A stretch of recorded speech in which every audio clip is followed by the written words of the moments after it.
Ya, Assalamualaikum warahmatullahi wabarakatuh. Selamat berjumpa di 20 video teknik selling using NLP ya. Video 20 video teknik selling ini, selling teknik using NLP ini adalah video yang menjelaskan tentang bagaimana teknik-teknik penjualan dengan menggunakan NLP ya. Oke, perkenalkan, nama saya Muhammad Rudi Firdaus, seorang hipnoterapi dan NLP practitioner ya. Ini ada beberapa kontak saya yang bisa Anda hubungi. Nanti pada saat Anda misalnya mau melakukan menanyakan sesuatu kepada saya tentang bagaimana aplikasi NLP itu di dalam teknik penjualan khususnya ya. Walaupun sebenarnya NLP ini adalah bisa diaplikasikan dalam semua kehidupan gitu ya. Khusus untuk komunikasi dengan saya, Anda juga bisa menanyakan bagaimana aplikasi-aplikasi selain juga dari bidang penjualan. Oke? Ya, saya akan menjelaskan 20 video di sini ya, dari mulai sejarah NLP itu sendiri, kemudian apa itu NLP, yang ketiga manfaat NLP dalam kehidupan ya, banyak sekali nanti manfaat-manfaatnya yang bisa Anda aplikasikan dalam kehidupan. Yang keempat adalah mekanisme perilaku manusia. Nanti saya akan menjelaskan bagaimana perilaku manusia itu seperti apa sih mekanismenya ya. Kemudian yang kelima adalah pilar of NLP. Ini asumsi-asumsi dasar bagi kita ketika kita akan menggunakan teknik NLP ya. Yang keenam adalah modeling ya. Modeling ini adalah teknik meniru, bagaimana kita bisa memodel satu tokoh misalnya ya, satu idola nanti supaya kita punya pencapaian target sukses yang kita inginkan itu jelas ya. Yang ketujuh adalah melakukan teknik modeling itu sendiri. Jadi kalau yang nomor 6 ini konsep dan teorinya, tapi yang ketujuh itu langsung kita apply, langsung kita lakukan bagaimana teknik modeling yang efektif yang bisa dilakukan oleh kita ya. Yang kedelapan adalah melakukan passing leading dengan teknik building rapport. Nah, ini sangat penting juga yang nomor 8 ini. Ini boleh dikatakan awal dari semua teknik ya. Karena teknik ini sangat powerful. Ketika kita sudah bisa melakukan passing leading, maka kita bisa mendapatkan apa yang kita inginkan. Semua ini bisa berjalan dengan baik ya.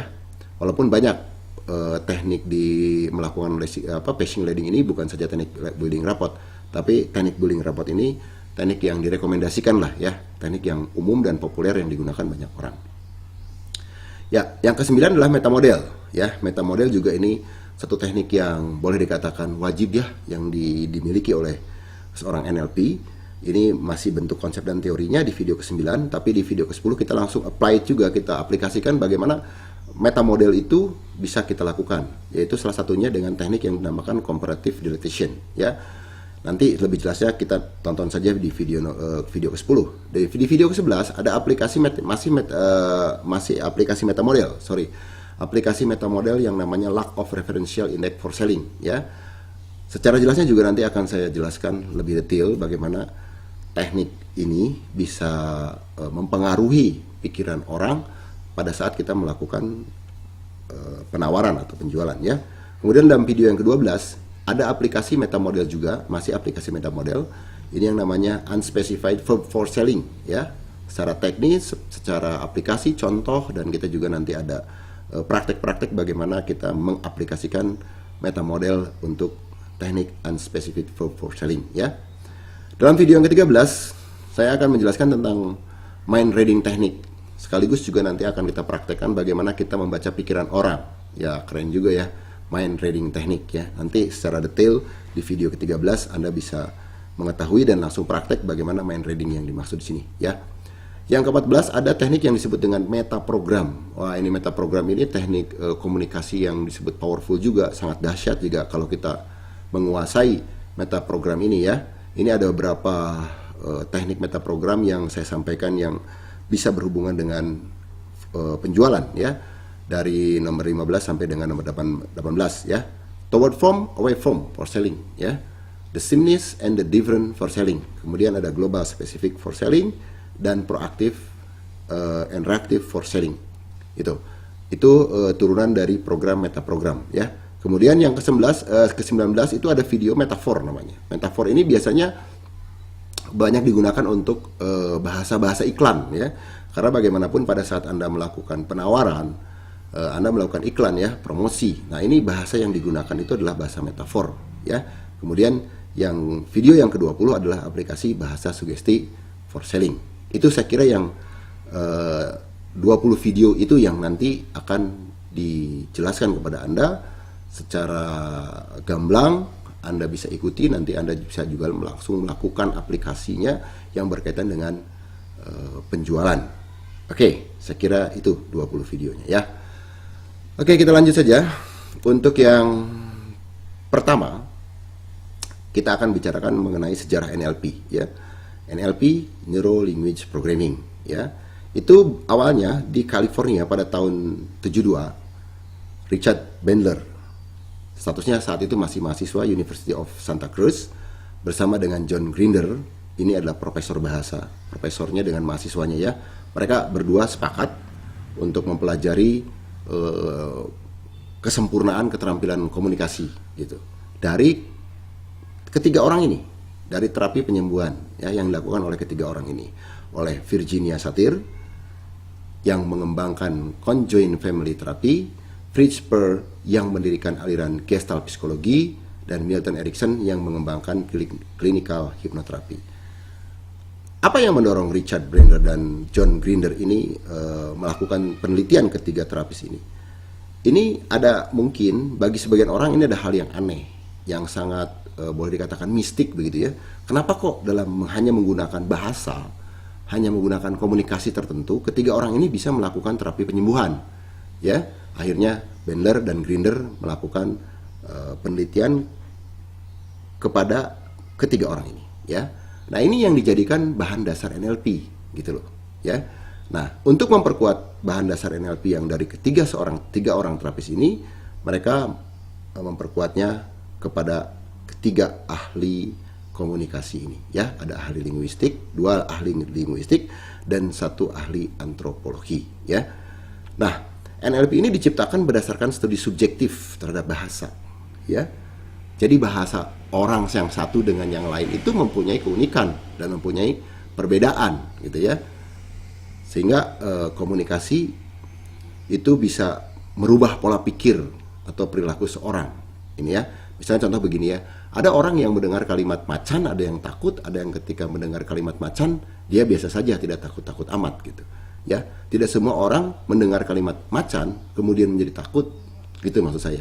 Ini yang disebut dengan studi subjektif terhadap bahasa ya. Karena yang satu misalnya yang takut kepada macan, pada saat dia mendengar kalimat macan, bayangannya itu dia pernah nonton seekor macan memakan seekor kijang dengan buasnya sehingga dia merasa takut gitu.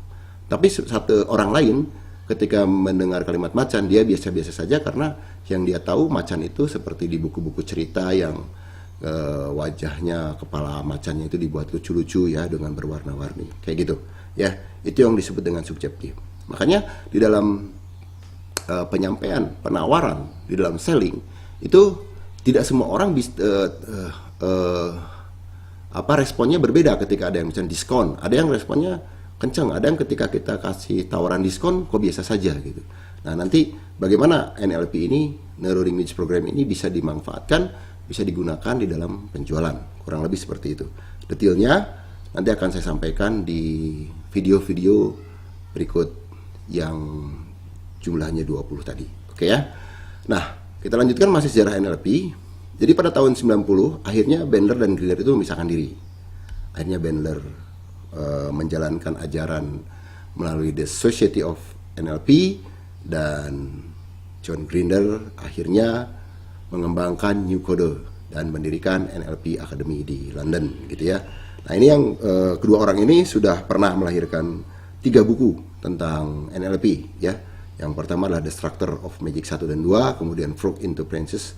Ketiga framing ini buku pertama dan ini sangat terkenal sekali ya. Oke. Nah, akhirnya karena NLP ini adalah satu tata bahasa dan komunikasi yang bisa mempengaruhi pikiran orang, walaupun pada awalnya itu digunakan untuk penyembuhan, untuk terapi, tapi akhirnya berkembang ya, bisa digunakan untuk bisnis. Kenapa? Karena pebisnis juga manusia yang punya perilaku, punya pikiran, punya tata bahasa, ya, konsumen juga demikian. Ya, akhirnya berkembang ya, pendidikan, sales gitu. Pendidikan juga antara guru, bagaimana guru menyampaikan sebuah materi, bagaimana siswa menangkap materi ya. Kemudian juga bidang sales, manajemen pimpinan, artinya bagaimana pemimpin nanti ini bisa mengelola anak buahnya dengan efektif, karena mereka adalah manusia-manusia yang berbeda. Jadi setiap manusia itu pada dasarnya sangat berbeda. Nanti kita bisa lihat di video tentang the pillar of NLP ya, bahwa ada prinsip-prinsip dasar bahwa manusia itu berbeda di dalam mempersepsikan sesuatu, gitu ya. Oke, saya kira itu sejarah NLP yang perlu saya sampaikan. Mudah-mudahan bermanfaat dan kita bisa ketemu lagi nanti di video selanjutnya. Terima kasih. Assalamualaikum warahmatullahi wabarakatuh.